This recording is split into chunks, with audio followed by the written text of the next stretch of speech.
Vocês estão felizes com Jesus? E Ele com vocês? Ótimo. Eu quero compartilhar algo com vocês nessa noite. E eu quero que você abra, por gentileza, a sua Bíblia no Salmo 40 e no verso 1. Esse vai ser o nosso ponto de partida e o nosso trilho.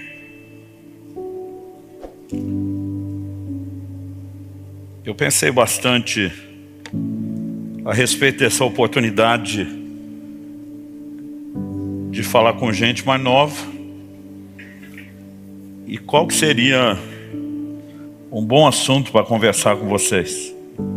E a verdade é que tem muita coisa, mas o que Deus colocou no meu coração diz respeito a algo que vocês que ainda vão construir muito da vida, seja a vida em Deus, do ministério, da família, algo que vocês vão precisar aprender e desenvolver para cooperar com Deus, e diz respeito a um elemento chamado paciência. E o Salmo 40, verso 1 diz assim: esperei com paciência pelo Senhor, Ele se inclinou para mim e me ouviu quando clamei por socorro. Você pode repetir isso comigo? Diga: esperei com paciência pelo Senhor, Ele se inclinou para mim e me ouviu quando clamei por socorro. Bom, essa primeira frase, esperei com paciência pelo Senhor, fala de duas coisas. A primeira delas, obviamente, é a espera. A segunda, a atitude da espera. Quando ele diz esperei com paciência no Senhor, na verdade há um jogo de palavras no original hebraico em que foi escrito. E essa frase seria quase que, se fosse traduzida literalmente, quase como que esperei esperando pelo Senhor. Na verdade, a mesma palavra traduzida como esperar, muitas vezes é traduzida como paciência. Então, alguns entendem que em vez de simplesmente ele repetir esperei esperando, a ideia esperei com paciência cabe um pouco mais. E o tema da minha mensagem hoje é esperando no Senhor. E eu gostaria de começar pelo conceito da espera. A espera é algo bom ou ruim? Para a maioria de nós, algo ruim, porque a gente é acelerado, Eu particularmente, às vezes prefiro comer num restaurante que a comida não é tão boa, mas me atenda logo, do que naquele que a comida é muito boa, mas tem fila, Então, eu não sei você, mas eu não sou muito fã da espera. Eu, desde garoto, eu sempre fui ligado no 220, hiperativo, e muitas vezes tudo aquilo que está relacionado a ter que esperar, para mim de cara você já pensa, ruim. Mas a pergunta é, se o salmista está dizendo que precisou esperar pelo Senhor, significa que Deus nem sempre fará tudo depressa, significa que eu e você também teremos que, em relação ao agir de Deus, às vezes aguardarmos. E se o próprio Deus entendeu que eu e você, pelo menos em algumas questões, teríamos que esperar. Em Jeremias 29, 14, ele diz: eu é que sei os pensamentos que eu tenho a respeito de vocês, Ele diz: são planos de bem e não de mal, para vos dar um futuro e uma esperança. Então, esse Deus, que tem uma forma específica de agir na minha e na sua vida, ele diz: eu é que sei o que eu penso a seu respeito, e ele diz: é algo bom. Isso envolve inclusive os processos que ele estabeleceu, Então, se eu e você enxergarmos o que é que está por trás da espera, ou o que pode estar envolvido nela, talvez a gente consiga enxergar um pouquinho mais o elemento daquilo que é bom. Eu acho que o primeiro conceito tem muito mais a ver com desconstruir o errado do que construir o certo. O primeiro conceito que eu acho que a gente precisa trabalhar é que esperar não é necessariamente falta de fé. Digo isso, porque ao longo de uma vida eu fui pilhado, provocado a exercer minha fé, a buscar Deus, e normalmente a ideia e o conceito que a gente tinha de fé é que tinha que ter resultado depressa, tem que chegar logo lá, tem que acontecer, E muitas vezes a ideia de estar esperando é porque não está acontecendo. Mas o próprio Davi diz que Deus se inclinou para ele, que o ouviu quando clamou por socorro. No entanto, ele teve que esperar. Ou seja, o Deus que se inclinou e que ouviu não fez depressa. E o fato de Deus não ter feito depressa não significa que Davi não tenha crido. Porque se Davi não tivesse crido, na verdade, Deus não tinha, era feito, e não feito depois. Então, a gente tem que repensar isso. Em Romanos, no capítulo 8, no verso 25, a Bíblia diz: se esperamos o que não vemos, com paciência o aguardamos. Né? A espera, ela envolve o elemento paciência, mas não necessariamente significa falta de fé. Às vezes ela vai ser apresentada, a paciência vai ser apresentada como algo que caminha de mão dada com a fé. Hebreus capítulo 6 diz no verso 12 que nós temos que ser imitadores daqueles que pela fé e paciência herdam as promessas. Então você não herda as promessas de Deus só com fé, você herda as promessas com fé e paciência. Na verdade, Hebreus capítulo 6, verso 15, dizia assim: depois de esperar com paciência, obteve Abraão a promessa. Abraão é chamado na escritura de o pai da fé. A Bíblia diz em Romanos 4 que ele deixou pegadas de fé nas quais eu e você temos que andar, ou seja, seguir o seu exemplo. E ele teve que esperar para obter a promessa. Logo, eu e você não podemos caracterizar a espera como falta de fé. Na verdade, né, eu diria até um pouquinho mais que a paciência ou a espera que eu e você vamos ter que exercer com paciência é uma característica divina a ser manifestada e que será fortalecida pela palavra. Em Romanos, no capítulo 15, de 4 a 6, a Bíblia diz assim: pois tudo quanto outrora foi escrito, para nosso ensino foi escrito, a fim de que pela paciência e pela consolação das Escrituras tenhamos esperança. Ora, o Deus da paciência e da consolação vos conceda o mesmo sentir de uns para com os outros, segundo Cristo Jesus, para que concordemente a uma voz glorifiqueis ao Deus e Pai de nosso Senhor Jesus Cristo. A Bíblia fala da paciência e consolação das Escrituras. A Bíblia fala a respeito de Deus dar paciência, né, e consolação a cada um de nós. Então, não dá para simplesmente ignorar. Isso é parte da vida cristã e é uma virtude que tem que ser exercida. Mas, honestamente, eu e você precisamos entender qual a importância da espera. Porque emocionalmente, para a maioria de nós, ela gera desconforto. Eu admiro quando eu encontro assim uma pessoa que é paciente. Daquela paciente que ela está de boa, tem que esperar ela estar de boa, né? Porque assim, às vezes eu espero porque eu não tenho opção, né? E nem sempre dentro de mim eu estou no melhor dos sentimentos enquanto espero. Com o tempo, obviamente, eu fui obrigado a crescer, a amadurecer, a aprender, a entender a importância da espera. Mas uma das coisas que me ajudou foi compreender no plano de Deus aonde ela entra. E a segunda coisa que eu quero destacar aqui, e aqui eu vou gastar um pouquinho mais de tempo do que no primeiro, é que a espera nos ajuda a amadurecer. Você pode repetir isso comigo? Diga: a espera nos ajuda a amadurecer. Em Gálatas, no capítulo 4, nos versos 1 e 2, a Bíblia diz assim: digo, pois, que durante o tempo em que o herdeiro é menor, em nada difere de escravo, posto que ele é senhor de tudo, mas está sob tutores e curadores até o tempo predeterminado pelo Pai. Então, a Bíblia está dizendo que quando o herdeiro é menor de idade, ele, legalmente falando, é herdeiro.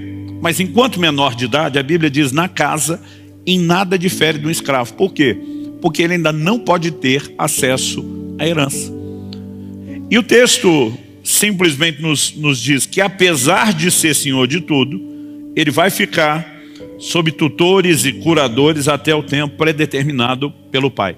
Porque o pai normalmente não permitia que o filho acessasse a herança enquanto criança, enquanto menor de idade, porque ele não tinha poder de gestão.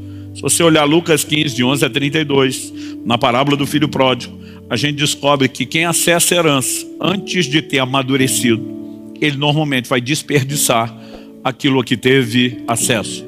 Eu lembro de um dia que uma pessoa falou assim para mim: pastor, eu estava lendo um artigo, e esse artigo dizia que mesmo em países de primeiro mundo, não era só nos de terceiro não, mais de 90% dos ganhadores de grandes prêmios em loteria, ele falou, não estamos nem falando de prêmio pequeno, dos grandes prêmios de loteria, eles conseguem simplesmente dissipar tudo que ganharam em menos de um ano.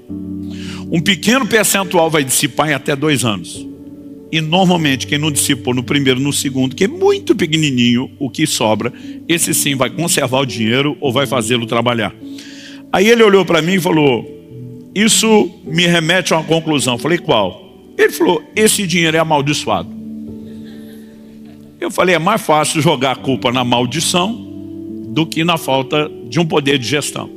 Olhei para ele e falei, você sabia que normalmente as empresas que viraram impérios bilionários, elas dificilmente vão durar muitas gerações? Que normalmente a próxima geração que assume o comando da empresa vai quebrar essas empresas que cresceram? Ele falou, não. Eu falei, a estatística é bem parecida.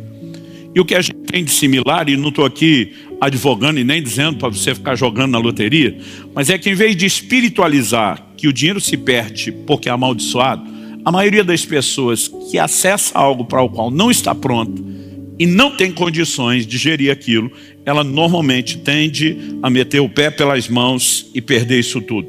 Quando você pensa nessa perspectiva, isso deveria levar eu e você a entender que em relação ao chamado de Deus, ao plano e ao propósito de Deus para as nossas vidas, as coisas que Deus quer fazer não apenas em nós, mas através de nós, existe uma similaridade, um entendimento, né, a respeito de preparação.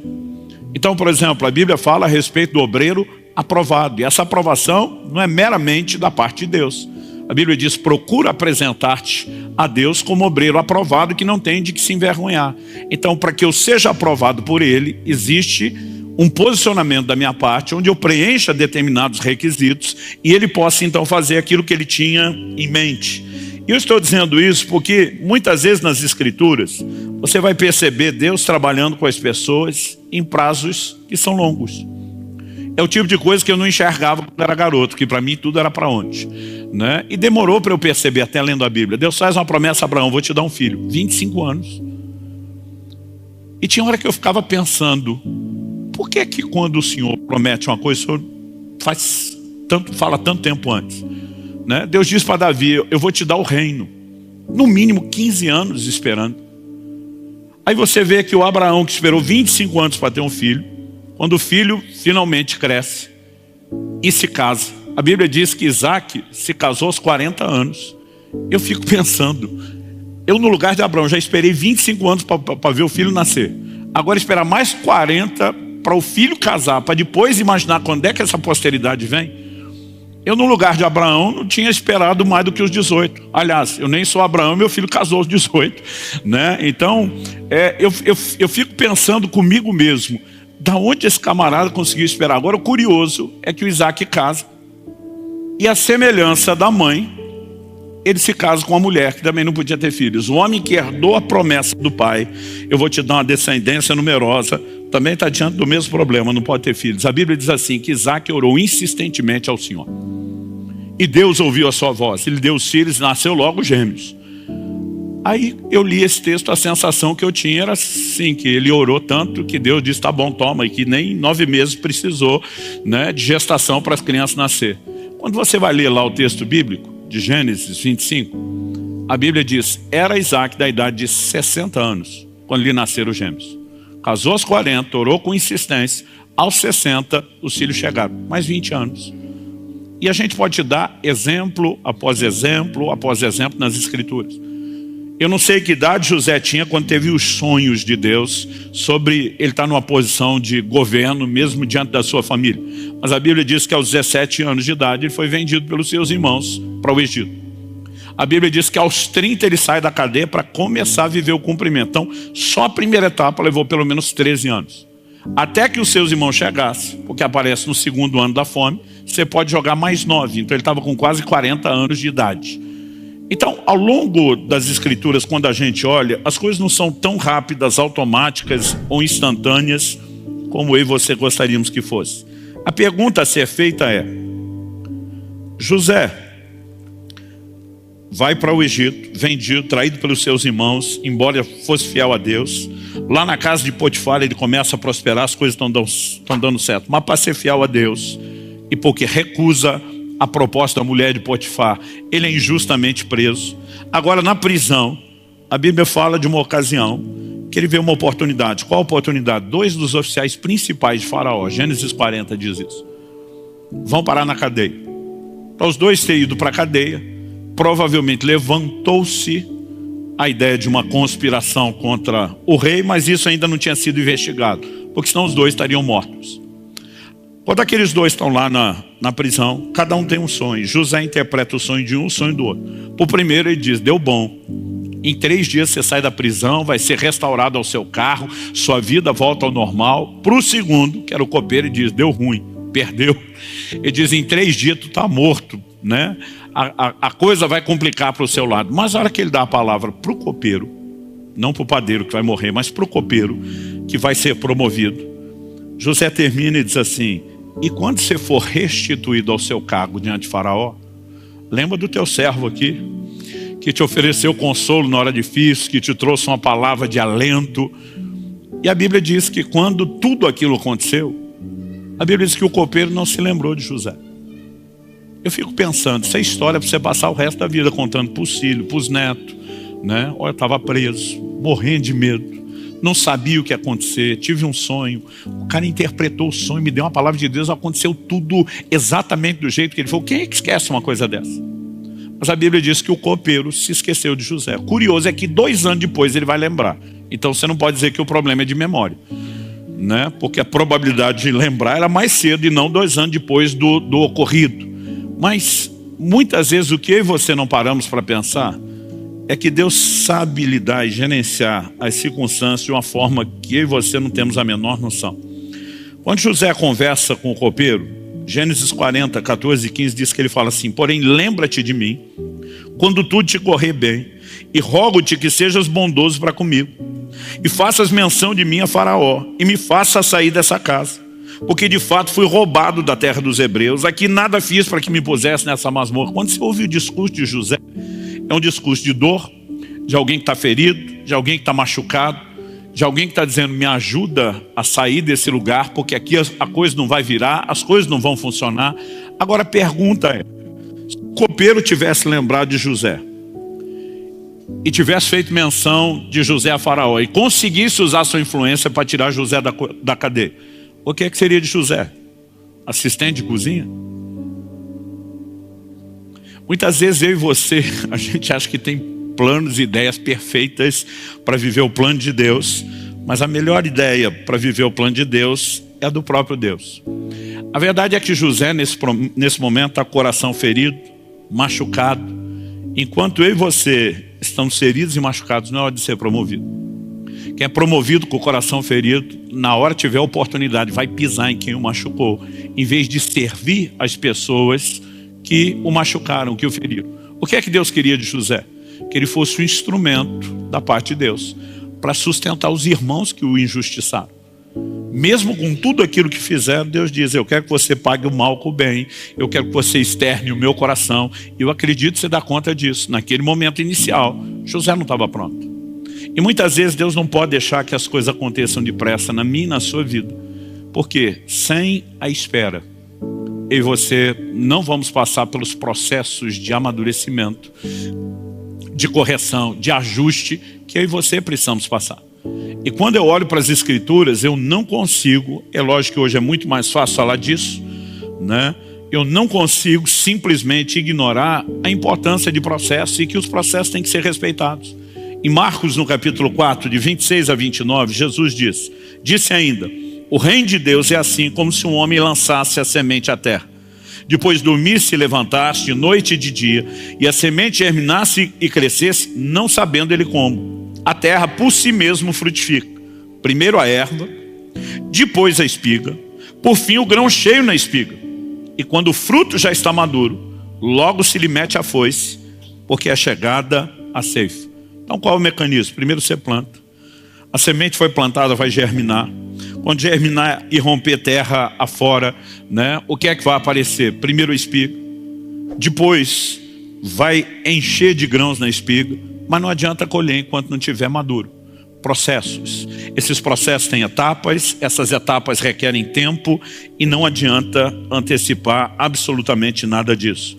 Eu li uma história muito tempo atrás de um camarada que viu uma lagarta, né, no quintal da casa dele, numa das plantas, e ele queria acompanhar o processo, viu ela fazendo casulo, e ele estava ansioso para ver a bichinha transformar em borboleta. Mas ele relatava que aquilo demorou e demorou muito, demorou para fazer o casulo nunca abria, ele todo dia ia checar, né? Quando finalmente começou a dar sinais de abertura, e ele estava naquela torcida, vai, aquilo também não andava depressa. Todo dia abria só um pouquinho mais, e teve um dia que ele, aborrecido, cansado de esperar, resolveu ajudar aquela lagarta. Ele pegou uma tesourinha dessas pequenininhas de costura e deu uns piques ali no casulo para ajudá-la, porque todo dia ele via que a lagarta fazia um esforço enorme para sair e não conseguia se libertar.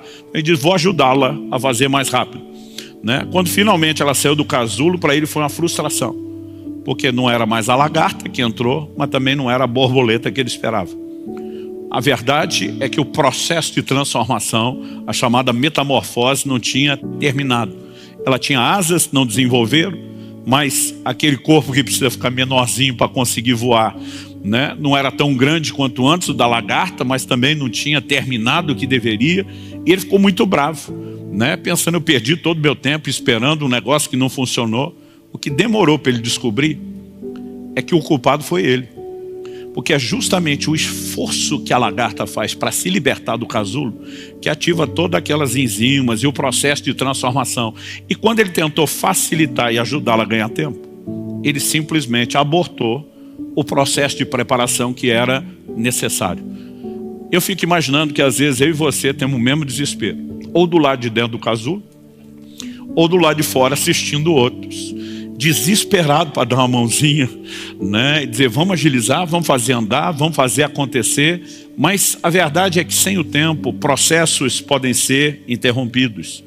Então, eu tive uma lição muito cedo, logo no início do meu ministério, e normalmente eu falo mais disso para pastores e líderes do que só para a igreja.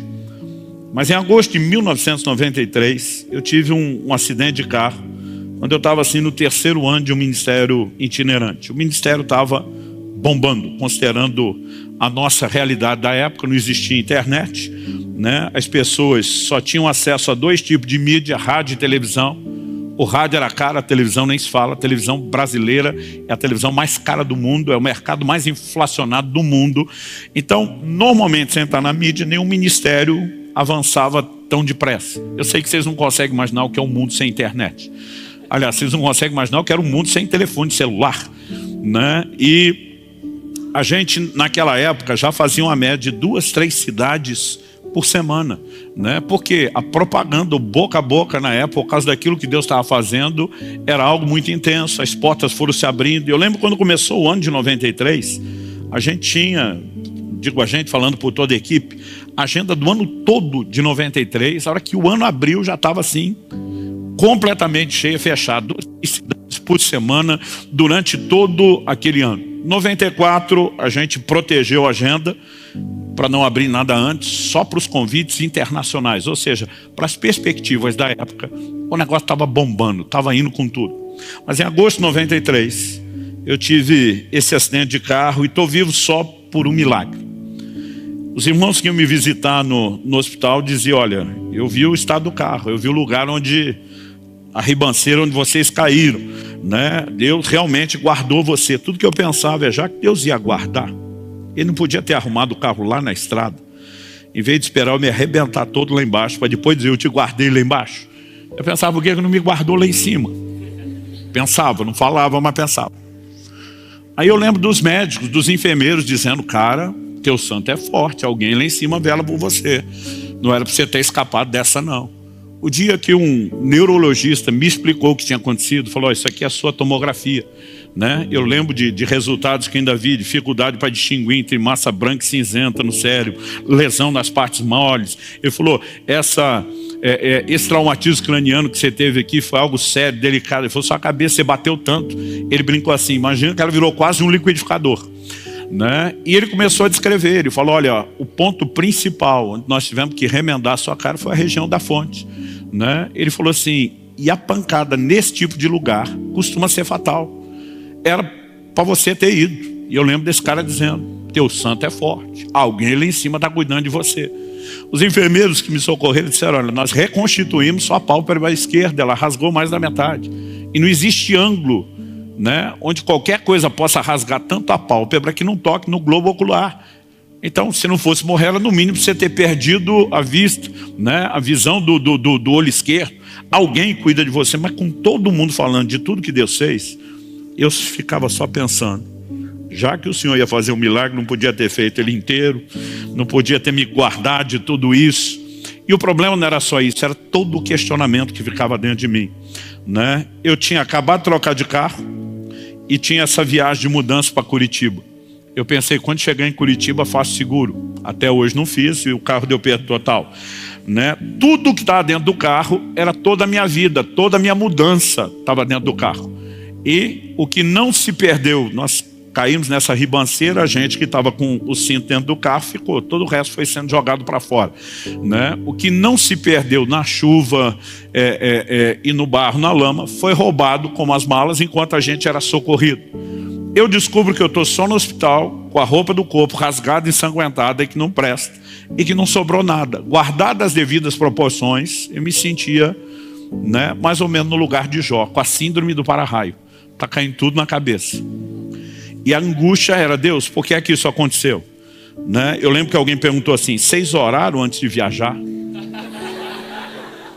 Eu falei, meu amigo, a gente não orava só antes de viajar, a gente orava a viagem inteira. Falei, na hora do acidente, a gente já estava orando 6 horas sem parar. Aquele carro era uma reunião de oração ambulante. Não venha me dizer que foi falta de oração. Aí de vez em quando um dizia assim, alguém deu brecha. E sempre tem tipo os amigos de Jó, aqueles amigos da onça para julgar você. A verdade é que aquilo me gerou uma crise, eu ficava falando para Deus, dizia, Deus, certeza que esse acidente foi coisa do Satanás. Mas eu dizia para Deus, o diabo só pode tocar com permissão, ou minha, ou sua. E eu dizia para Deus, nós dois sabemos que não fui eu que dei a permissão. Ou seja, por eliminatório eu dizia, por que o Senhor faria isso? E a minha vontade era dar um sermão para ele sobre como ser Deus. Tipo, o Senhor ganha para cuidar da gente, para fazer o seu trabalho, o que é que aconteceu? E eu ficava questionando Deus, o que é que aconteceu? Por quê? E o pior é que não tinha resposta, né? Eu sou o tipo de pessoa que eu tenho dificuldade com o silêncio. Quando eu casei, eu falava para a Kelly, 28 anos atrás, dizia, se você me ama, briga comigo. Porque briga no sentido de discussão, de argumentação. Às vezes queria discutir algo, ela não, tá bom. Eu dizia, tá bom, coisa nenhuma, você não vai defender seu lado? A gente tem que conversar, tem que argumentar esse negócio. E eu dizia, se você me ama, nós temos que discutir as coisas. Mas assim, nós temos que ir para as águas profundas. Não pode ficar no raso. E eu dizia para Deus, fala alguma coisa. Nada, silêncio. A verdade, esse silêncio durou 1 ano e 3 meses. Até que no dia em que eu estava sendo ordenado, estabelecido no Ministério Pastoral, agora já estamos falando de novembro de 94, né? Então quase 30 anos atrás, eu tive uma experiência que seria muito marcante. Os pastores começaram a impor as mãos sobre mim, profetizar. 2 desses 3 pastores já estão com o Senhor. Um deles muitos de vocês conheceram, que serviu a casa aqui, foi o pastor Francisco. Mas o Francisco falou coisas no meu coração como nenhum dos outros, por mais que os outros foram palavras proféticas muito precisas, ele falou de coisas assim que eu nunca tinha falado para ninguém, coisas que eu não admitia nem direito para Deus, até medo de falar isso para Deus. E depois eu fui conversar com ele, eu falei, cara, nunca vi uma revelação dessa, que palavra profética foi aquela? Ele olhou para mim e falou, eu não estava profetizando. Eu falei, você não estava profetizando, estava fazendo o quê? Porque se isso não é Deus falar, eu não sei o que é. Ele falou, não disse que não era Deus falando, eu só disse que não era eu profetizando. E eu falei, me explica o que você está dizendo. Ele falou, na hora que eu impus as mãos para orar por você, ele falou, eu vi um anjo de Deus em pé do seu lado. Eu falei, como assim viu? Ele falou, vi como você está me vendo. Ouvir ele falar comigo como você está me ouvindo. Eu dizia, tipo do jeito que acontece lá na Bíblia, aquelas aparições de anjos. Eu ficava pensando, quem que vê um anjo não sai contando para todo mundo, gente? Aí ele falou assim, e quem me contou todas aquelas coisas foi o anjo. Ele falou, inclusive, deixa eu falar o que eu não falei em público. E aí ele me deu detalhes. Basicamente, o anjo disse o seguinte, no momento em que apareceu do meu lado, e ele foi impor as mãos sobre mim, o anjo disse para ele, você tem uma preocupação muito grande com esses ministérios. Eu tinha 20 anos de idade, gente, solteiro. Eu brinco que hoje nem eu teria ordenado eu mesmo daquela época ao ministério. Eu ia esperar amadurecer, eu ia esperar crescer, eu ia esperar estar pronto. Então, eu entendo a preocupação do Francisco, mas aquele anjo falou assim, O Altíssimo te faz saber que eles estão nas mãos dele. Eles estão no lugar certo, na hora certa, fazendo a coisa certa, e não há motivo para que você se preocupe. Traduzindo, vai dar tudo certo. E diz que aquilo tranquilizou o coração dele. Mas o anjo apontou para mim e disse: quanto, porém, a este? E aí o caldo entornou para o meu lado. O anjo disse assim: ele é rebelde. E ele não aceita o tratamento de Deus na vida dele. E doeu ouvir isso. Porque o anjo aparece para Daniel, chama de homem muito amado. Aparece para Gideão, chama de homem valente. Falei, pô, velho, não rolou nenhum adjetivozinho bom, nenhum elogio para mim. Eu me rebelei para provar que não era rebelde, mas não adiantou, só provou o ponto. E ele disse assim: ele não aceita o tratamento de Deus na vida dele. Então ele emendou e falou, apontando para mim, e disse: diga para ele que o acidente de carro que ele teve no ano passado foi, como ele diz nas orações dele, foi de fato uma tentativa de Satanás de destruí-lo. Ele está certo quando diz isso. Mas diga para ele por que Deus o permitiu. E o anjo começou a dizer o seguinte: o ministério dele estava crescendo mais rápido do que a capacidade dele de se deixar ser preparado, trabalhado por Deus. E era só uma questão de tempo. Ele ia sucumbir debaixo do peso do próprio ministério. O sucesso se transformaria em fracasso, porque não tinha estrutura para suportar o lugar onde ele estava entrando. Então ele diz: o diabo queria pará-lo, porque o via como uma ameaça. Deus precisava pará-lo para não perdê-lo. E até hoje, mais de 30 anos se passaram, eu tenho vergonha de contar a história. Porque eu passei 1 ano e 3 meses julgando Deus, questionando Deus, né, tentando ensinar ele a ser Deus, e na verdade ele estava me guardando, estava me protegendo. O que eu comecei a descobrir é que muitas vezes, porque nós abortamos alguns processos, porque não queremos esperar, a roda tem que girar, tem que fazer acontecer, a gente deixa de viver processos necessários de amadurecimento. Então o anjo apontou para mim e disse: nos próximos anos, Deus vai tratar profundamente com ele nessa cidade. Aos poucos, ele vai começar depois, na hora certa, voltar a viajar, até que lentamente chegue o momento onde ele esteja pronto para voltar a fazer aquilo que ele faz. Sabe quanto tempo levou? 25 anos. Foi só quando eu fiz a transição da igreja, da Alcance aqui em Curitiba, que o pastor Marciano assumiu, né? E Deus falou comigo 1 ano antes. Ele diz: agora, quando você completar os 25 anos de pastorado, então estou falando de 5 anos atrás, ele diz: estou te liberando para voltar a fazer aquilo que você fazia antes. 25 anos depois. Não significa que eu não fiz nada ao longo dos 25 anos, mas eu e você precisamos entender que Deus trabalha com processos. E nesses processos envolve tempo. E no tempo, Deus trabalha dentro de nós. Entre toda a promessa de Deus, guarde isso, em toda a promessa de Deus e o seu cumprimento, tem um intervalo de tempo. Nesse intervalo, Deus vai trabalhar mais dentro de nós do que fora de nós. Ou seja, Ele trabalha mais nos preparando do que necessariamente nos usando e fazendo acontecer. E a gente precisa ter a mentalidade de paciência. É lógico que nem tudo será necessariamente tão demorado. Eu lembro que em 93, antes do acidente, eu já tinha escrito meu primeiro livro, Falar em Línguas. Né? Na época ele chamava Linguagem Sobrenatural de Oração, depois virou só o subtítulo. Com o acidente, com a interrupção das viagens, o fato de ter ido pastorear, deixei tudo no stand-by, mas eu tinha uma convicção no meu coração desde a minha adolescência. E Deus queria que eu escrevesse, que essa seria uma das formas do Ministério de Ensino. Então, depois de muita paciência, né, porque eu fui pastorear a partir do final de 93, em 98, depois de 5 anos, que para mim era muito tempo, gente. Eu falei: quer saber? Chegou a hora de trabalhar e publicar o livro. Eu lembro de um dia, era uma terça-feira, consigo lembrar que era terça-feira, e terça era o dia de reunião do presbitério, à tarde a gente reunia na igreja, tomava decisões que diz respeito ao governo da igreja, mas à noite a gente não tinha atividade na igreja, a gente reunia com as esposas para ter um tempo de comunhão, a gente comia junto, e oração, e buscar Deus junto. E toda terça-feira aquele encontro mudava. Naquela terça-feira ia ser na nossa casa. Então eu lembro quando eu acordei de manhã, estava no meu tempo devocional, o Espírito Santo falou comigo assim: à noite, na reunião na sua casa, o primeiro a chegar vai ser fulano. Fulano era o único solteiro do time nosso. E era o único que nunca chegava no horário. A gente ficava bravo com ele, a gente dizia, tu não tem nem mulher para culpar, pode dizer que é ela que fica, né, demorando para arrumar. Aliás, a gente chamava ele de noiva, porque a gente dizia que ele parecia uma noiva no dia do casamento, do tempo que ele levava para se arrumar. E aquilo assim era um teste de paciência para todo mundo. O Espírito Santo me disse, ele vai chegar meia hora mais cedo. Eu falei, isso é um evento apocalíptico. Se chegar no horário já é avivamento, imagina chegar meia hora mais cedo. E o Senhor me disse, a razão pela qual ele vai chegar mais cedo é porque eu dei a ele essa noite um sonho a seu respeito. E ele quer falar com você, mas não na frente dos outros. Mas quando ele chegar, ele vai estar muito cheio de dedos, de cuidado. A conversa dele vai enrolar muito. Você manda ele cortar o papo, diga para ele que eu já te falei do sonho, que é para ele ir direto ao assunto. A gente pensa no dia que não passava. Esperei aquilo o dia inteiro.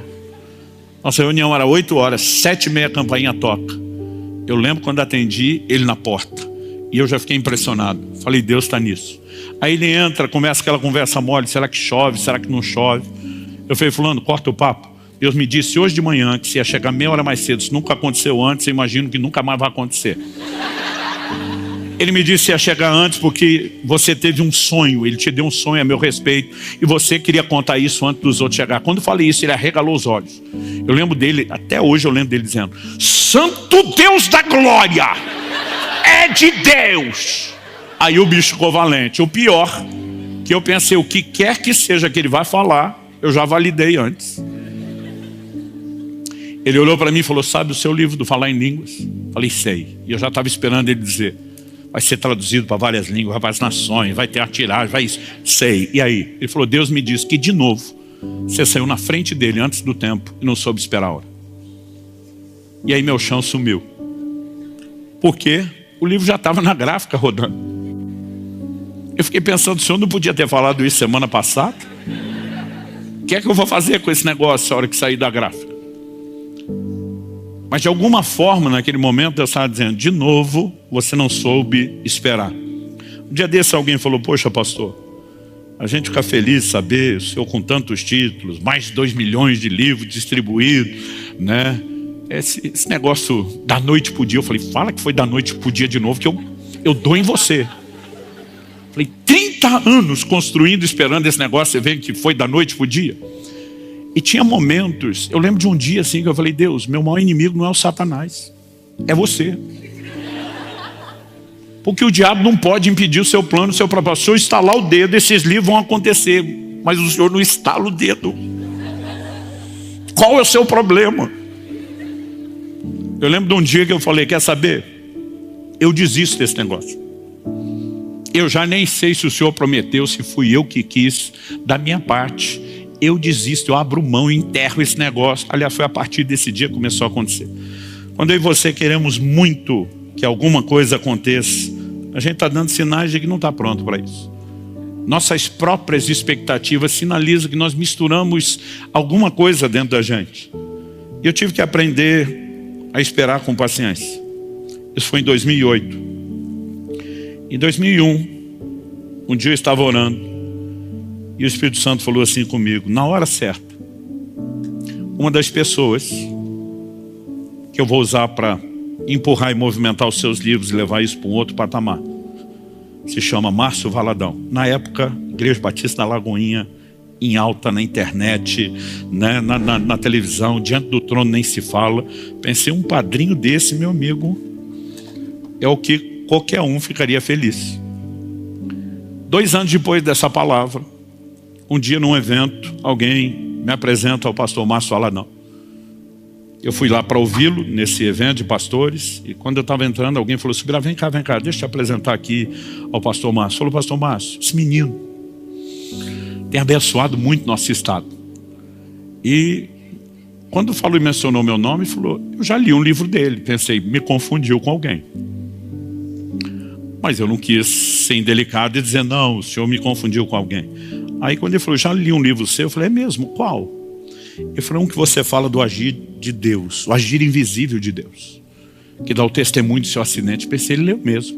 Ele falou, filho, você me abençoou tanto com aquele livro. Eu queria muito que você fosse ministrar em Lagoinha. Aí começou a tocar a música da pastora Ludmila na minha cabeça. Chegou a nossa vez, chegou a nossa hora. E lá fui eu, janeiro de 2004, ministrar na Batista Lagoinha. Eu lembro, Paulo, meu irmão, foi comigo. A gente botou tanto livro dentro do carro, Rafael, para divulgar os livros lá, que as rodas do bichinho estavam assim até torta. Eu lembro, a gente não tinha como conciliar uma agenda rápida como ele queria, então acabei aceitando pregar em 2 cultos de semana no mês de janeiro. Primeira semana de janeiro. Belo Horizonte debaixo de chuva, descendo morro. Mas ainda assim, eu lembro que a pastora que me recebeu num dos cultos, ela falou: olha, pastor, desculpa, com a chuva, com as férias, reunião está vazia. A reunião vazia era umas 2.500 pessoas. Eu pensando, para quem acabou de começar outra igreja, que era a primeira das Alcances de Irati, que estava com as 150, né? Eu pensei assim, acho que nós já temos um bom movimento. Mas eu lembro que na hora de ir embora, depois dos 2 cultos, das 2 reuniões, eu perguntei para o meu irmão, falei, e aí? Como é que foi? Ele falou, como é que foi o quê? Eu falei, os livros. Gente, eu botei livro, na época, a R$5, parcelando em 5 de 1. Tinha livro que me custava mais do que isso. Mas eu estava quase naquela filosofia do traficante, a primeira vai meio de graça e depois a gente tenta, né? Mas eu lembro que eu perguntei para o Paulo, falei, e aí, quanto vendeu? Ele falou, 150. Falei, 150 livros? Ele falou, não, R$150. Vendeu 30 livros. Aí eu falei, não, estou falando sério. Ele falou, eu também. Eu falei, nos 2 cultos, nas 2 reuniões, ele falou, é. Ele disse, vem cá. Aí ele abriu o porta-mala do carro e mostrou, estava tudo igual o jeito que veio. Eu falei, não foi dessa vez.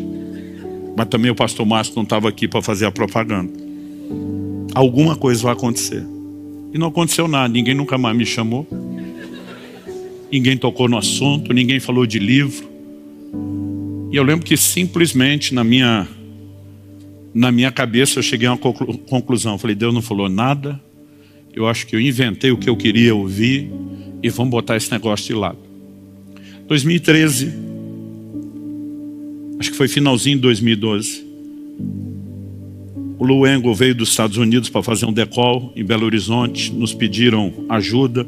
A gente traduziu e publicou o livro dele, o DNA do Nazireu, e a gente fez a movimentação para estar lá. Mas eu lembro que a turma disse, você consegue estar com a gente no decol? Eu falei, olha, estou no meio do evento, não consigo não. Mas eu lembro que um dia a Nívia falou comigo, com a Kelly, falou, olha, tem um momento que os adolescentes vão estar orando, mesmo que vocês não possam ir, manda Israel para lá. A gente precisa de uns adolescentes crentes, sérios, comprometidos com Deus para esse momento de oração. Eu falei, não, ele dá, tem condições, né? Conversei com ele, falei, filho, você vai. Falei, olha, você vai ficar na casa de amigos, organizei as coisas. Mas eu lembro quando eu estava num evento em São Paulo ministrando, eu comentei, falei, olha, meu filho vai ter um momento de oração lá no Descentes. Cara, e por que você não está lá? Eu não estou lá por causa de vocês, dessa agenda que eu estou aqui. Os caras, pelo amor de Deus, vão mexer nessa agenda. Quando que ele ora lá? Eu falei, na sexta-feira. Você prega na quinta, encerra no sábado, compra uma passagem de última hora, vai lá, tá com seu filho, o menino está começando, você tem que estar junto.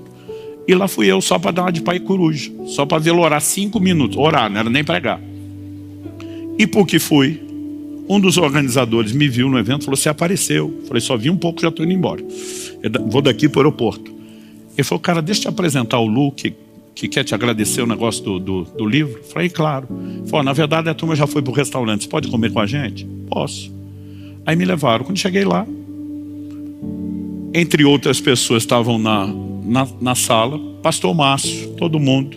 Mas quando eu entrei, sentei, todo mundo já estava comendo, conversando, eu cheguei quieto, entrei, quieto, fiquei. Eu tenho a mania de ficar me esticando na cadeira. E dos momentos que eu fiz isso, torci o pescoço para um lado, torci para o outro. Quando eu viro, o pastor Márcio, que estava 2 cadeiras depois de mim, está fazendo a mesma coisa. E a gente se olhou. Ele falou, Subirá, é você? Eu falei, sou eu. Ele falou, filho, os seus livros me abençoam tanto. Eu pensei, não começa.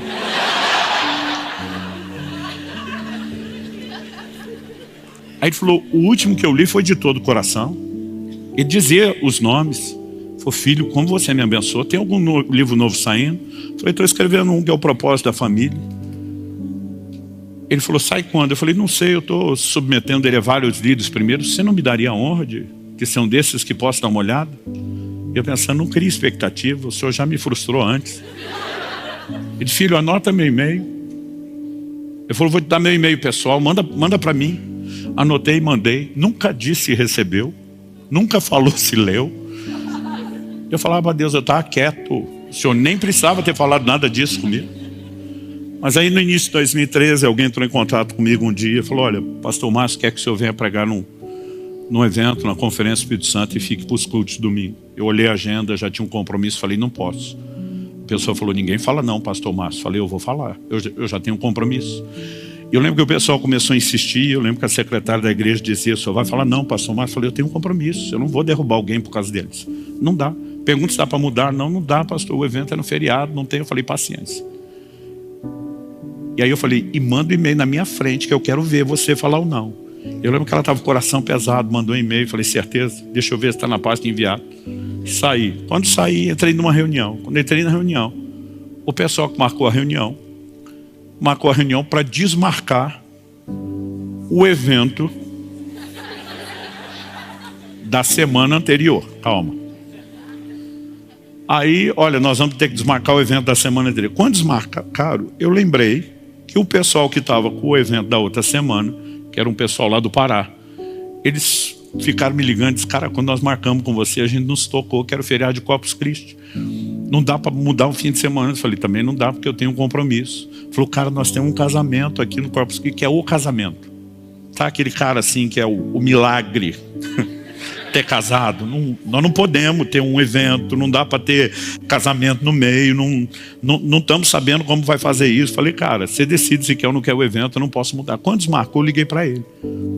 Falei, amigão, lembra aquele fim de semana antes que você queria? Por causa do casamento, acabou de liberar. Ele falou, pois é, o cara não vai mais casar. Falei, o sangue de Jesus tem poder? Aí eu falei, sério? Ele falou, sério, o negócio mudou aqui. Por quê? Eu falei, não, eu achei que você estava com aquele problema, se você não está, deixa para o outro. Ele falou, mas se você quiser a gente muda. Eu falei, não, você não vai ter, não muda. Eu já estava nessa, também não quero ir. Aí ele falou, mas se a gente mudar, você tem algum outro evento para atender? Eu falei, eu tenho, mas não é importante, vamos manter. Ele falou, deixa eu decidir se é importante, quem é que te chamou? Eu falei, amigo, se não vai ter o casamento, acabou. Ele falou, Subirá, eu não vou desligar esse telefone sem saber qual o convite que você tem. Qual a proposta que você tem de remanejamento. Eu falei, um pessoal de Belo Horizonte. Quem? Lagoinha. Um pastor de departamento chamou, eu falei, não, para o pastor Márcio. Ele falou, ninguém fala não para o pastor Márcio. Ele disse, você vai para esse evento. Tá mudado. Aí eu lembro que eu voltei e falei, você mandou o e-mail? A secretária falou, mandei. Eu falei, desmanda. Ela falou, não tem mais jeito. Eu falei, me passa o contato da pessoa. Liguei e falei, você já recebeu o e-mail? Ele falou, ainda não. Eu falei, olha, eu te mandei um e-mail com a negativa, mas uma santa bagunça aconteceu aqui. Eu vou, mas é nos meus termos. Ele falou, estamos aceitando qualquer coisa. Resumo, lá fui eu. No culto de domingo, o pastor Márcio pegou meu livro, nesse inteirinho tinha saído o livro da família. E ele falou, gente, eu tive o privilégio de ler esse livro, que o Subirá me mandou um e-mail antes. É um material fantástico, vocês nunca me vêem recomendando nada.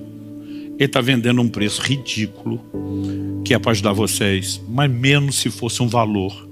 E ele começou a recomendar o livro.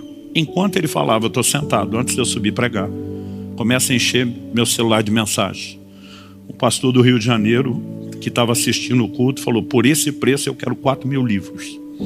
Aí o outro começou a dizer, vai ter que vir aqui lançar. Eu não consigo explicar para vocês qual foi o efeito. Durante um tempo no nosso escritório, o pessoal falava assim, o efeito Lagoinha. Dizia, pastor, nós sabemos se o senhor está pregando lá e o impacto que a Rede Super está gerando só pela intensidade de pedidos. Eu lembro que meu irmão perguntou, por que você acha que nós vendemos só 30 livros? Eu falei, botaram naquele canto, esse negócio é 270 graus de ângulo, 3 andares de altura, tudo quanto é portão, quem é que vai naquele canto pegar o material? Mas naquele canto, que o pessoal chama da tenda da benção, eu vendi de 2013 a 2018, mais de 50.000 livros. Só naquele mesmo canto, sem contar o que aconteceu depois. A verdade é que quando há um tempo correto de Deus, algumas coisas vão acontecer. E quando o tempo ainda não chegou, não adianta você forçar a barra. Hoje é muito mais fácil para mim falar dessas coisas, porque eu estou no tempo onde quase tudo que foi prometido está acontecendo. mas até chegar lá foi um parto. E eu gosto de dizer às pessoas algo, que é o seguinte, terceiro e último tópico. Acelerar pode retardar. Mais do que a nossa maturidade pessoal, que vai sendo trabalhada durante a espera, e você precisamos entender que é o propósito de Deus como um todo. E quando falamos do propósito de Deus como um todo, tem questões que não diz respeito somente a gente. O que teria acontecido com José se ele tivesse sido lembrado pelo copeiro, como nós falamos antes? Algo muito interessante a respeito de Moisés. A Bíblia diz em Atos, no capítulo 7, e no verso 17. Como, porém, se aproximasse o tempo da promessa que Deus jurou a Abraão. A palavra traduzida tempo aqui no grego é cronos. Cronos é o tempo cronológico, aquele que a gente mede no relógio, no calendário. E eu já vou falar de que tempo é esse. Quando chega o verso 20 de Atos 17, na pregação de Estevão, a Bíblia diz assim: por esse tempo nasceu Moisés, que era formoso aos olhos de Deus. A expressão do 17 é quando se aproximasse o tempo, cronos. Por esse tempo nasceu Moisés, kairos. Kairos, diferente do cronos, ele fala de uma estação profética. Nem sempre exatamente aquela data e aquele tempo da folhinha do jeito que nós medimos, mas ele fala de uma estação profética. Qual era o tempo da promessa de Deus a Abraão? Gênesis 15, de 12 a 14, diz assim: ao pôr do sol caiu profundo sono sobre Abraão, e grande pavor e cerradas trevas o acometeram. Então lhe foi dito: sabe com certeza que a tua posteridade será peregrina em terra alheia, será reduzida à escravidão e será afligida por 400 anos. Mas também eu julgarei a gente a que eles têm de sujeitar-se, e depois sairão com grandes riquezas. Então estamos falando lá do primeiro patriarca, Abraão. Deus diz: deixa eu te dar a letra, o que é que vai acontecer lá na frente. Sua descendência vai ser peregrina. Eles vão sair daqui, eles vão para uma terra onde serão sujeitos à escravidão. Deus diz: vai durar 400 anos. Deus diz: depois eu vou julgar aqueles que o sujeitaram. Eles vão sair de lá com grandes riquezas. Eles vão voltar para Canaã. Então Deus falou. O texto diz: quando se aproximava o tempo que Deus falou a Abraão. Qual era o tempo? 400 anos. A Bíblia diz: por esse tempo e nessa estação profética nasceu Moisés. Quando você lê o livro de Êxodo, aliás, isso é repetido não só em Êxodo, mesmo no livro de Hebreus, o tempo todo a Bíblia diz: nasceu Moisés, que era formoso. A Bíblia só diz isso. Eu lembro que eu ficava olhando para esse texto e dizendo: e quem é a mãe? Não vou dizer o pai, porque os pais a gente tem que observar que às vezes eles têm uma dificuldade de ver beleza em criança. Mas quem é a mãe que vai olhar para o filho que nasce e não acha bonito? Nós, os pais, a gente acha que nasce com um cara de joelho amassado. O meu, quando eu vi todo coberto de placenta, de sangue, a primeira coisa que eu pensei não foi que coisa mais linda. Foi assim: eu amei essa coisinha feia.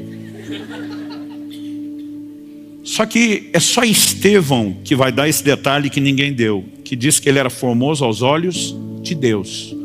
O que a Bíblia está dizendo é que eles viram uma beleza diferente. Eles viram que o menino era atraente, mas era uma percepção. Ele vai servir a um plano divino. Ele tem um papel e uma missão diferenciada. E a Bíblia diz que ele nasce na estação onde o tempo da promessa está para cumprir. Ou seja, tudo está se encaixando e convergindo para que o plano de Deus seja vivido. Mas quanto tempo Deus falou a Abraão? 400 anos. Agora olha Êxodo 12, 40 e 41. Ora, o tempo que os filhos de Israel habitaram no Egito foi de 430 anos. Aconteceu que ao cabo dos 430 anos, nesse mesmo dia, todas as hostes do Senhor saíram da terra do Egito. Mas Deus não diz para Abraão 430 anos. Deus diz para Abraão: o tempo que eu determinei são 400 anos. Daí eles voltam. Só que eles saíram 30 anos atrasados. A pergunta é por quê? Quando eles saíram com 430 anos, liderados por Moisés, a Bíblia diz que Moisés tinha 80 anos. Agora, quando Moisés tinha 40 anos de idade, então 40 anos antes ele saiu logo no ano 390 da escravidão, o que é que aconteceu? A Bíblia diz que o Moisés sai da corte de Faraó para visitar os seus irmãos e vê um egípcio oprimindo um do seu povo. Ele toma as dores e mata o egípcio. Quando você lê a pregação de Estevão, você vai ler exatamente assim: Moisés cuidava que os seus irmãos haveriam de entender que por meio dele Deus daria livramento a Israel. Mas eles não entenderam. Ele tinha certeza. Esse cara começou a olhar e dizer: meu nascimento, o tempo onde acontece, a forma como tudo aconteceu, quando os pais tinham que rejeitar os filhos, quando os filhos homens deveriam morrer, a maneira como eu fui acolhido, treinado na casa de Faraó, com todo o treinamento para ser um líder. Deus vai usar isso tudo, ele tem um plano e um propósito. A ficha do cara caiu, ele entendeu. Mas ele ainda não estava no tempo certo. E o texto diz, ele cuidava que seus irmãos entenderiam, mas eles não entenderam. Um dia desse alguém me perguntou, falou: pastor, por que o senhor acha que tem tanta gente rachando, dividindo igreja por aí? O senhor acha que essas pessoas não são chamadas para o ministério? Eu falei: normalmente são. O problema não é falta de chamado. O problema é não esperar a hora do reconhecimento. É tentar fazer acontecer. O cara tem tanta convicção do chamado que ele não entende que o reconhecimento é um conjunto de fatores que ele flui dentro do tempo de Deus. E muitas vezes essa impaciência, ela custa caro. Então faltava 10 anos para o prazo divino terminar. E o Moisés diz: eu sou o cara, Deus vai me usar, ele não pode esperar. Mas aí o que acontece? Quando ele mata o egípcio, e o faraó fica sabendo, e diz: espera aí, o meu neto, adotado, criado em casa, está se virando contra nós para defender esse povo. Ele tenta matar Moisés, e Moisés vaza. 40 anos se passaram. Agora, no ano 430, Deus aparece para Moisés na sarça. O que é que Deus disse para Moisés na sarça? Finalmente já morreram aqueles que queriam te matar. Em outras palavras, finalmente a poeira baixou. A confusão que você fez, cabeção, baixou só agora. Vamos retomar o plano. E porque ele não quis esperar 10 anos, ele não só esperou 40, mas o povo inteiro perdeu 30 anos a mais. Quando eu fico olhando para as escrituras, uma convicção que me vem, e eu acho que isso é sinal que a gente está amadurecendo, é que acelerar muitas vezes pode retardar. Eu fico olhando para muita coisa que ao longo da minha caminhada era aquele desespero: vamos resolver, vamos fazer acontecer, vamos. E muitas vezes a gente cria problemas, dificuldades, e para resolver isso, no final das contas, se gasta muito mais tempo, se tem muito mais desgaste do que se a gente soubesse esperar no Senhor. Então, eu preciso trazer uma palavra ao coração de vocês hoje e chamar você ao entendimento de confiança em Deus. O meu e o seu destino não está na mão das pessoas. O que José pensou quando seus irmãos o venderam? Muita coisa pode ter passado na cabeça daquela criatura, mas tipo assim, eles decidem minha vida. Daqui a pouco ele está lá como escravo na casa de Potifar, e porque uma mulher inventa uma mentira, ele está na cadeia.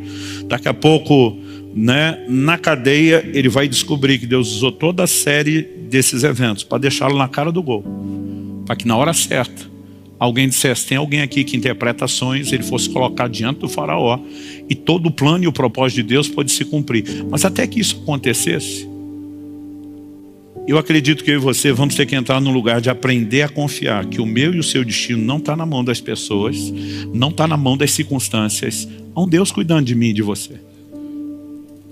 Eu não sei te dizer quanto desgaste eu tive com muita coisa. Eu lembro que um dia eu falei para Deus: por que o Senhor fala tanto tempo antes de acontecer? Não dá para prometer mais perto? Um dia desse a gente estava numa ordenação, camarada recebendo palavra profética: eu vou te usar, e glória a Deus, aleluia, cutucando os outros. Falei: pobrezinho. Alguém vai falar para ele que não vai acontecer nada depressa? Os outros diziam: não, nós sofremos, deixa ele sofrer.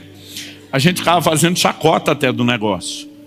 Aí um dia eu falei para Deus: por que é que o Senhor fala tanto tempo antes? Não dá para falar mais perto? Em vez de quase matar nós de ansiedade. Mas quando Deus faz promessa, gente, Ele não está só anunciando o que Ele vai fazer. Ele está nos dando a oportunidade de nos prepararmos, de cooperarmos com Ele. E muitas vezes a ansiedade, Ele falou, Ele faz tudo sozinho. Paulo disse para Timóteo, de acordo com as profecias foram ditas a teu respeito, combate firmado nelas o bom combate.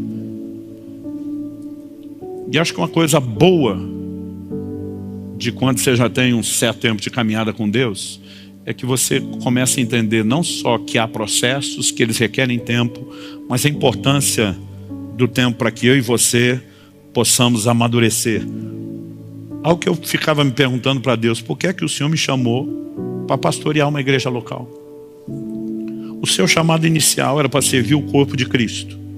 A sensação que eu tinha era dizer, o Senhor me fez sentir o gosto, me cortou o barato de tudo isso, me confinou dentro de uma estrutura que não me permite viver o chamado. Hoje você sabe o que eu mais ouço dos pastores? Andando pelo Brasil mesmo fora. A turma diz, Subirá, se você não tivesse sido um pastor local, você não seria tão útil para a igreja hoje. Você não teria noção do que é a realidade da igreja hoje. Ao mesmo tempo, a gente começa a entender depois várias coisas, você diz, não é que Deus estava certo? Como sempre está. Então assim, eu queria provocar uma resposta de fé no seu coração, de que há um Deus cuidando de mim e de você. E que a gente pode se abandonar aos cuidados dele sem restrição de confiança. Dizendo, ele vai fazer a seu tempo, a sua forma, a sua maneira, o que tiver ao meu alcance eu faço, no sentido de me preparar, de orar, de estar disposto, de viver, né, cada etapa servindo a Deus da melhor maneira possível. Então você olha para o José, ele está como escravo na casa de Potifar. A Bíblia diz que ele virou chefe dos escravos. Qual era o chamado dele? Governo, liderança. Aí o cara diz, estou aqui como escravo, vamos começar treinando aqui. Vou ser chefe de escravo. Quando ele vai para a prisão, a Bíblia diz que ele virou chefe dos presos. O cara está treinando em todos os níveis para viver aquilo que Deus tem. O que eu e você não podemos é esperar sentado, fazendo nada. Mas assim, sem acelerar, sem concorrer com Deus, mas cooperando com Ele, se permitindo ser trabalhado, isso vai fazer toda a diferença. Hoje, quando eu vejo algumas coisas acontecendo, eu falo, Senhor, Hebreus 6,10 diz que Deus não é injusto para se esquecer do trabalho, né, que nós fizemos, do amor que demonstramos para com os santos. Essa argumentação de que Ele não é injusto precisa estar no meu e no seu coração. Tem coisas que eu e você fazemos que a gente fica perguntando, ninguém viu, ninguém percebeu, vai ficar por isso mesmo. Mais do que o tio de Esther livrou a cara do rei, ficou sabendo de uma conspiração contra o imperador que dominava o mundo dos seus dias. E ninguém fez nada para agradecer. Só que um dia, o imperador perde o sono. Não tinha internet, não tinha televisão.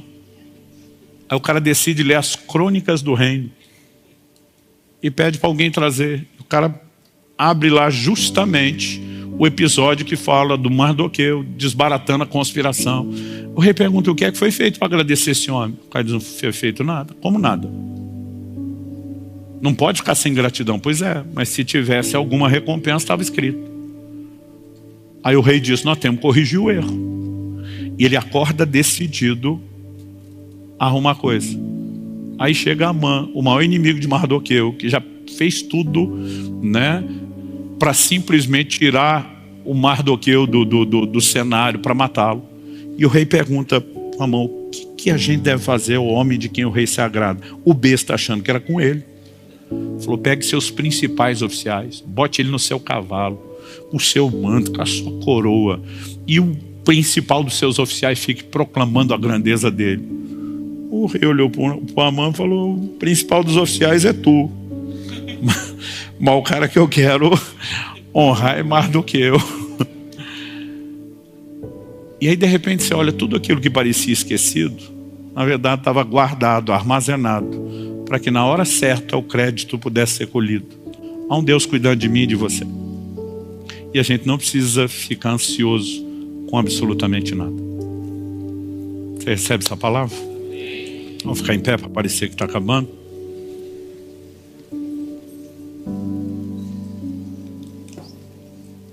Tiago capítulo 5, verso 11 diz, eis que temos por felizes os que perseveraram firmes. Tendes ouvido da paciência de Jó, e vistes que fim o Senhor lhe deu, porque o Senhor é cheio de terna misericórdia e compassivo. O que é perseverar firme? Essa capacidade de dizer, eu não desisto. Há momentos onde a espera vai mexer profundamente comigo, com você, com as nossas emoções, com a nossa confiança. E nós vamos ser testados, nós vamos ter que questionar, ouvimos mesmo Deus falar? Houve uma promessa? Se houve, nós podemos confiar. Porque Deus não vai quebrar sua palavra, Ele não vai brincar conosco. Mas tem hora que é confuso. Porque o Deus que prometeu a Abraão dar um filho, quando Deus diz para ele, agora me sacrifica o filho. Você acha que o velhinho não pensou que Deus estava meio bipolar? Uma hora da filha, outra hora arranca filho, não sabe o que quer. Mas ao mesmo tempo, quando ele vai adorar, ele fala para os servos, eu e meu filho iremos e voltaremos. Ele sabe que ele está indo para matar um menino, mas como é que ele diz voltaremos? O livro de Hebreus diz que ele cria que Deus podia ressuscitar seu filho, porque se tinha promessa, não podia parar naquele sacrifício. E sabe, por mais contraditório que as coisas pareçam, e você precisamos pensar, doido é a gente de achar que sabe melhor do que Deus. Doido é a gente de achar que vai entender a mente, os caminhos e os pensamentos maiores. Nós podemos confiar. Nós podemos confiar. Eu tenho hora que eu esqueço como era a ansiedade nessa fase da vida que muitos de vocês estão. A gente dizia, Maranata, vem Jesus, mas espera eu casar primeiro. Aí depois, quando você resolve a ansiedade de quem é, e finalmente casa, começa a ansiedade, e vem os filhos, como é que lida com os filhos, e como é que vai ser a carreira, e como encaixa o chamado, e como ministério, e cada vez você acha que superou uma, tem mais coisas. Mas hoje, aos 51 anos de idade, já vou. Eu posso dizer para você, eu aprendi a dizer como Davi, esperei com paciência no Senhor. A espera é importante, a espera produz resultados em nós, e ela deve ser vivida com a melhor das atitudes. Essa paciência de que é um Deus cuidando de tudo. Tudo que nós vamos construir na vida, seu matrimônio, criação de filhos, ministério, projeto de Deus, são todos projetos a longo prazo. São projetos para uma vida inteira. E você não vai chegar lá correndo em área nenhuma. Vai ter que ter paciência para tudo. Pai, nós te pedimos que não só aqui e agora, mas mesmo depois deixarmos esse lugar de culto, que aquilo que o Senhor começou não só a falar, mas a fazer, produza fruto e resultado dentro de cada um de nós. A gente tentou aplicar isso da forma mais generalizada possível para todo mundo, mas a verdade é que cada um precisa daquela aplicação individual, personalizada, e nós oramos pelo toque do Senhor. Oramos por fortalecimento da fé e da confiança nessa noite. Oramos, ó Deus, por uma fé renovada na dependência do Senhor, na capacidade de se entregar aos teus cuidados. Oramos por fortalecimento, em nome de Jesus.